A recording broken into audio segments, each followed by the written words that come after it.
رب تبارک و تعالیٰ فرماتا ہے لا تقنطوا من رحمت اللہ کی رحمت سے نا امید مت ہو. ان اللہ یغفر الذنوب جميعا انہ هو الغفور الرحیم. بے شک اللہ سارے گناہوں کو معاف کرے گا، وہ غفور و رحیم ہے. یہ آیت غریب مساکین ہم جیسے جو نیکیوں کے غریب ہیں، گنہگار ہیں، ان کے لیے ایک بڑی حوصلہ افزا آیت ہے. رب تعالیٰ نے یہ فرما دیا کہ نا امید نہ ہونا، اللہ کی رحمت سے نا امید نہ ہونا. اگر کسی نے نا امیدی کی بات کی تو کفر ہو جائے گا. جیسے کہ تفسیر میں دو بھائیوں کا ذکر ہے کہ ایک اس میں سے نیک بندہ تھا اور ایک بہت گنہگار تھا. دونوں بھائی تھے. جو نیک تھا وہ اسے سمجھاتا رہتا تھا کہ تو باز آ جا اپنے گناہوں سے، توبہ کر لے. تو کہتا کہ ٹھیک ہے میں توبہ کر لوں گا، باز آ جاؤں گا. ایک دن اس نیک انسان نے، نیک بھائی نے اپنے اس گنہگار بھائی کو کیا کہا، تو نے اتنے گناہ کر لیے کہ اب خدا بھی تجھے معاف نہیں کرے گا. یہ جملے بہت سارے لوگوں کی زبان سے نکلتے ہیں، تجھے اب خدا بھی معاف نہیں کرے گا، تجھے خدا بھی نہیں بخشے گا. تو یہ اس کی زبان سے نکلا اور دونوں کی موت ہوئی. حدیث پاک میں اس کا ذکر ہے. انہیں اٹھایا رب تبارک و تعالیٰ نے، اور ان کا جب حساب ہوا تو ان میں سے نیک بندے کو سب سے پہلے اٹھا کر کے پوچھا گیا تو نیکیاں تو کرتا تھا، لیکن میرے ایک گنہگار بندے کو تو نے مجھ سے نا امید کیسے کیا؟ کیا تو نے میری رحمت کو ناپ کر کے دیکھا تھا کہ میں کتنے لوگوں کو معاف کر سکتا ہوں، کس کو نہیں کر سکتا؟ رب تبارک و تعالیٰ سے کسی کو نا امید کرنا یہ مولا کو جلال میں لاتا ہے. اللہ رب العزت نے صرف اس جملے کی وجہ سے اسے جہنم میں ڈال دیا. جو نیک تھا، آلریڈی نیکیاں کرتا تھا، لیکن اس نے کہا کیا، اللہ بھی تجھے معاف نہیں کرے گا. تو اپنے آپ کو پاک سمجھنا اور پھر دوسروں کو یہ کہنا کہ اسے خدا بھی نہیں معاف کرے گا، معاذ اللہ. رب تعالیٰ کے معاملات میں دخل اندازی نہ کرو. وہ غفار ہے، کیسا ہے وہ جانتا ہے.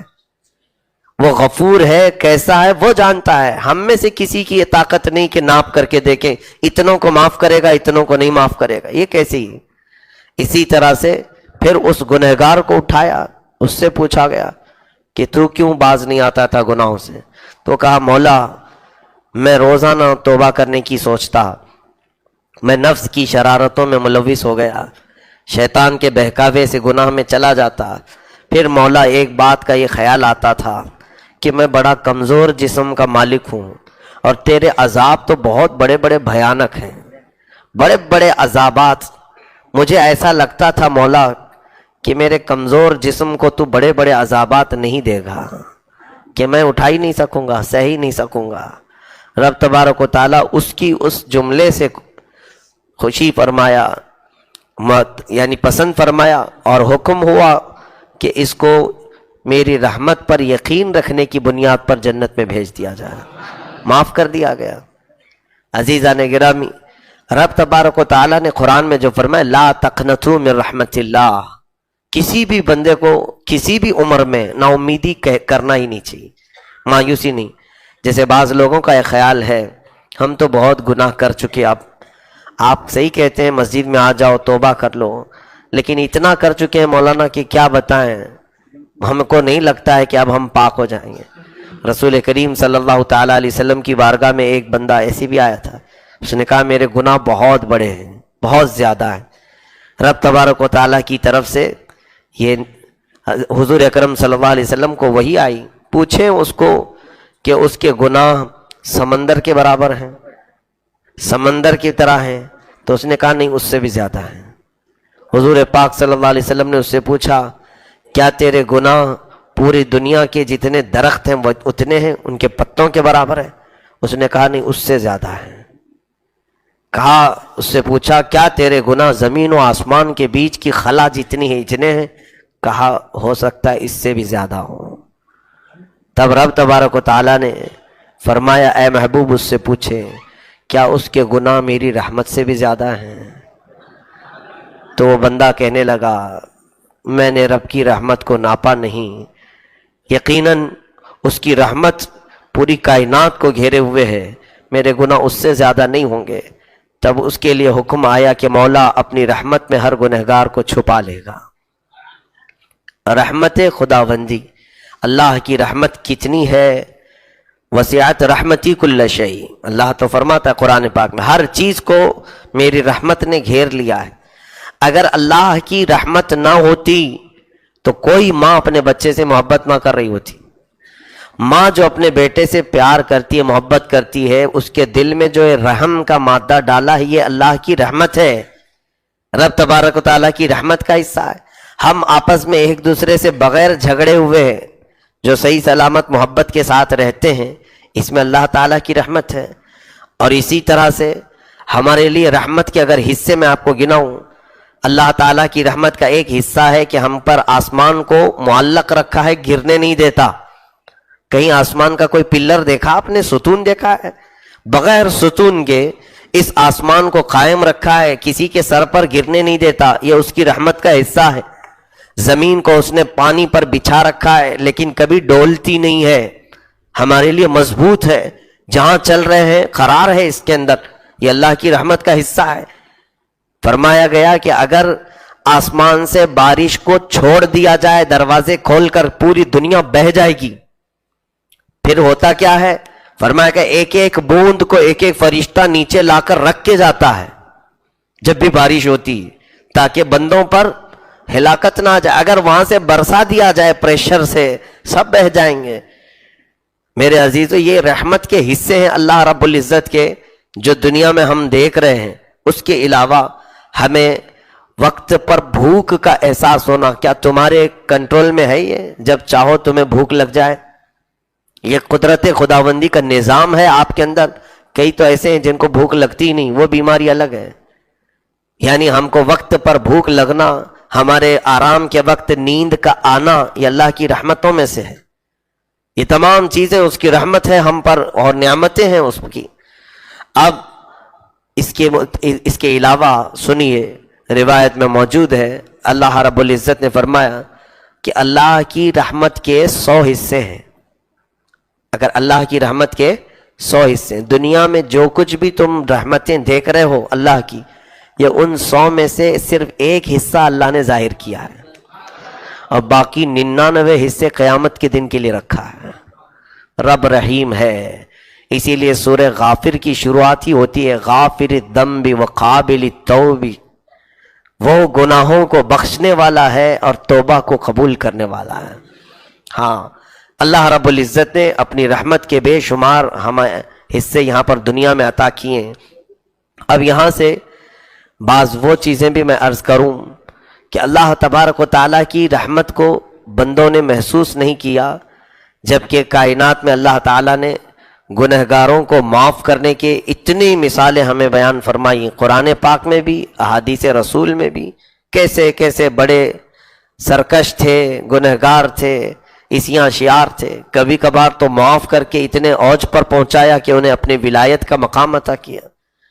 تو لا تقنطوا من رحمت اللہ، اللہ کی رحمت سے نا امید مت ہو۔ جو بات میں کہنے جا رہا تھا وہ یہ تھی، بعض لوگوں کی یہ جو شکایت ہے کہ ہم بہت غلط کاموں میں پڑے رہ گئے، اب پتہ نہیں ہم صحیح ہو پائیں گے یا نہیں، ایسا خیال بھی نہ آنے دیں، بلکہ یہ خیال شیطانی خیال ہے۔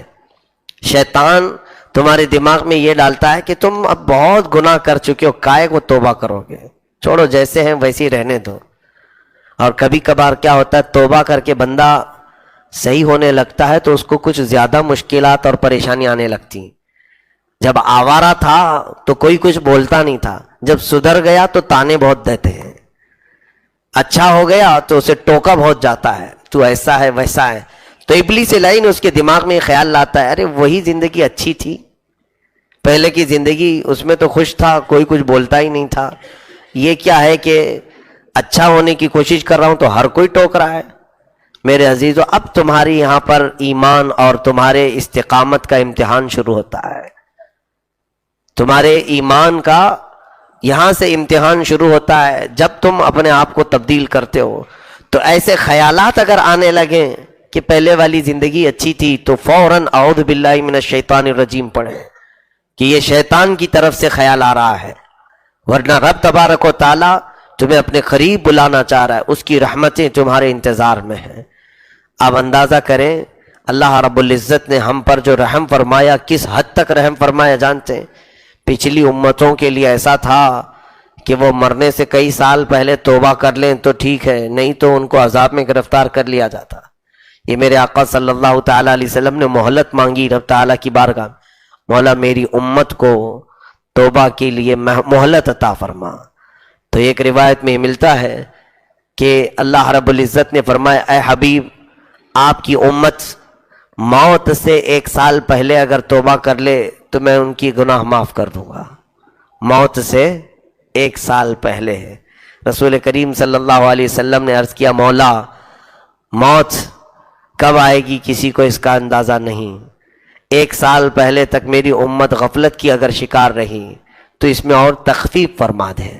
رب تبارک و تعالیٰ کی طرف سے پھر اور رحم کا حصہ، رحمت کا حصہ فرمایا گیا کہ اے حبیب آپ کی امت اگر مرنے سے 1 مہینہ پہلے توبہ کر لے تو بھی معاف کر دیا جائے۔ اللہ کے حبیب صلی اللہ علیہ وسلم نے اس پر خاموشی نہیں بلکہ پھر اللہ کی بارگاہ میں سوال کیا مولا 1 مہینہ پہلے یہ بھی بہت لمبا ہے، اور مہلت دے دے میری امت کو۔